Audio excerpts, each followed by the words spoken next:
Hi guys, welcome to my channel Mahi Akshaya vlog. So ఈరోజు మీకు ఇంకొక రెసిపీ పరిచయం చేయడానికి వచ్చేసాను అనమాట. సో నాకైతే ఈ రెసిపీ వినటం చూడటం ఇదే ఫస్ట్ టైం. మీలో ఎంతమందికి ఈ రెసిపీ తెలుసు please let me know in the comment section. So ఈ మామిడి అల్లం అనేది స్మెల్ మామూలుగా రాదు, విన్నాను కానీ చూడటం చేసేట ఫస్ట్ టైం అనమాట. సో ఇలా మొత్తం చెక్కు తీసుకొని నీట్గా పెట్టుకోవాలి, అన్నీ చెక్కు తీసుకోవాలి. మీ ఇష్టం, పర్లేదు. మేమైతే చాకుతో తీసుకున్నాము, మీరు చెక్కు తీసే దాంతో కూడా తీసుకోవచ్చు. సో అన్నీ ఇలాగా నీట్గా చెక్కు తీసుకోవాలన్నమాట, ఎక్కడ ఏ తొక్క లేకుండా. సో ఈ మామిడల్లం అన్నీ ఈ సర్కిల్స్ లాగా కట్ చేసుకోవాలి, అంటే రౌండ్గా. సో అది ఈజీ అనమాట. కొంచెం చిన్న చిన్న ముక్కలు రౌండ్గా కట్ చేసుకోవాలి. సో మనం తీసుకున్న క్వాంటిటీ వచ్చేసి ½ కిలో మామిడల్లం. ½ కిలో మామిడల్లంకి 50 గ్రాముల చింతపండు తీసుకోవాలన్నమాట. చింతపండు అండ్ మామిడల్లం, సో అది కొలత అనమాట. సో ఈ గ్లాస్కి ½ గ్లాసు ఉప్పు.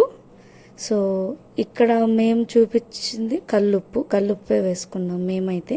సో నెక్స్ట్ ½ గ్లాస్ బెల్లం, ఇక్కడ ½ గ్లాస్ చూపించాం, మళ్ళీ కొంచెం పట్టింది. సో గ్లాస్ బెల్లం వేసుకోండి. సో యాజ్ యూజువల్ కారం కూడా వేసుకోవాలి. కారం కూడా ½ గ్లాసే వేసుకోవాలి. సేమ్ మామిడికాయ పచ్చడి, మునక్కాయ పచ్చడి కారంతో అయితే చేసాము, ఇదే కారం యూస్ చేసాము. మనం ముందుగా తీసుకున్న 50 గ్రాముల చింతపండు గిన్నెలో వేసుకొని చింతపండు మునిగేదాకా నీళ్లు పోసుకోవాలన్నమాట, మంచి నీళ్ళు. సో ఒక పొంగు రావాలి చింతపండు నీళ్ళు అనేది, అంటే ఉడకాలి, సిమ్లోనే పెట్టాలన్నమాట. ఒక పొంగు వచ్చిన తర్వాత కొంచెం చల్లారనివ్వాలి, సిమ్లో పెట్టుకున్న తర్వాత ఒక పొంగు వచ్చి కట్టేసిన తర్వాత చల్లారనివ్వాలన్నమాట. పచ్చడికి చల్లారనివ్వాలి, వేడివేడిగా వేయకూడదు. యాజ్ ఇట్ ఈస్ తాలింపు కూడా వేడివేడిగా ఉన్నప్పుడు కలపకూడదు. అండ్ నెక్స్ట్ చూసేసారా, ఇట్లా పొంగు వచ్చేసేసింది. జస్ట్ 5 minutes అండి, అంతే వచ్చేసింది. నెక్స్ట్ మిక్సీలో మనం కట్ చేసి పెట్టుకున్న మామిడల్లం అండ్ ముందుగా మనం కొలతలు తీసుకున్న కల్లుప్పు. మేము ఆల్మోస్ట్ కల్లుప్పే వాడతాం అన్నిటికీ, it's tastes good. So next మనం ఏదైతే చింతపండు ఉడకబెట్టుకున్నామో ఆ నీళ్ళు చింతపండు అనేది యాడ్ చేసేసుకోవాలన్నమాట. చూసేసారో ఇట్లా యాడ్ చేసేసుకున్నాము. డైరెక్ట్గా వాటర్ కూడా పడతాయి, విడిగా వాటర్ వేసుకోలేం కాబట్టి ఇలా చింతపండు ఉడికిచ్చిన నీళ్ళు వేసుకోవాలన్నమాట. అండ్ ఆ తర్వాత మనం ముందుగా పెట్టుకున్నది కారం కూడా వేసేసుకున్న తర్వాత చూసేసారా కలర్ చాలా బాగుంది కారం. అండ్ బెల్లం కూడా ఇప్పుడే చెప్తున్నా, 1 గ్లాస్ బెల్లం. అండ్ ఆ తర్వాత కొంచెం పసుపు, ఈ వంటలో అయినా కొంచెం పసుపు వేస్తే చాలా మంచిది. అండ్ మెంతిపిండి కొంచెం. ఈ పచ్చడి వేడి చేయదు, ఎందుకంటే ఆవపిండి వేయట్లేదు, మనం ఓన్లీ మెంతిపిండి వేస్తున్నాం, అది కూడా కొంచెమే. Taste good so much. So ఇదంతా మిక్సీ పట్టాలన్నమాట మెత్తగా. ముక్కలు అనేది గట్టిగా ఉంటాయి కాబట్టి చాలా మెత్తగా మిక్సీ పట్టాలి.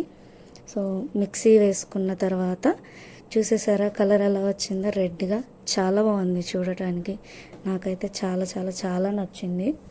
సో స్మెల్ కూడా చాలా బాగా వస్తుంది ఓపెన్ చేసిన వెంటనే. సో దీనికి మనం తాలింపు వేసేసుకుందాం. ముందుగా బాండి పెట్టుకొని కర్నూలు వేరుశనగ నూనె, అన్ని పచ్చళ్ళకి మనం అదే వాడతాము. సో 100 grams నూనె తీసుకోవాలి. ½ కిలో అల్లానికి 5 నుంచి 6 ఎండుమిరపకాయలు తుంచకుండా అంతే వేసేసుకోవాలన్నమాట. కొంచెం అట్లా వేగిన తర్వాత కొంచెం కరివేపాకు కూడా చిటపటమనాలి, ఏగాలి. సో తాలింపు అనేది ఏమి వేసుకోము, ఇంక ఇదే తాలింపు. కొంచెం ఇంగువ, మంచి ఫ్లేవర్ వస్తుంది కదా ఇంగువ వేస్తే, ఏ వంటలో అయినా ఇంగువ వేస్తే చాలా మంచి ఫ్లేవర్ వచ్చింది. సో అలానే అన్నిట్లో అయ్యాం. సో తాలింపు కూడా బాగా చల్లారాలన్నమాట, వేడిగా ఉన్నప్పుడు పచ్చడి వేయకూడదు. సో తాలింపు బాగా చల్లారిన తర్వాత మనం ముందుగా మిక్సీ చేసుకున్న పచ్చడి తాలింపులో వేసేసుకొని బాగా కలుపుకోవాలన్నమాట. సో పచ్చడి చూసారా ఎంత బాగుందో చూడటానికి. సో ఈ పచ్చడి అనేది దోశలోకి, ఇడ్లీలోకి చాలా బాగుంటుంది. ప్లీజ్ ఒకసారి ట్రై చేయండి. సో మీకు ముందుగా తెలుసుంటే ప్లీజ్ నాకు కమెంట్ కూడా చేసి చెప్పండి ఎలా ఉందో. సో ఇది మా మామిడల్లం పచ్చడి. సో మీకు నచ్చితే please like, share, comment and subscribe. Bye guys, see you later, bye everyone.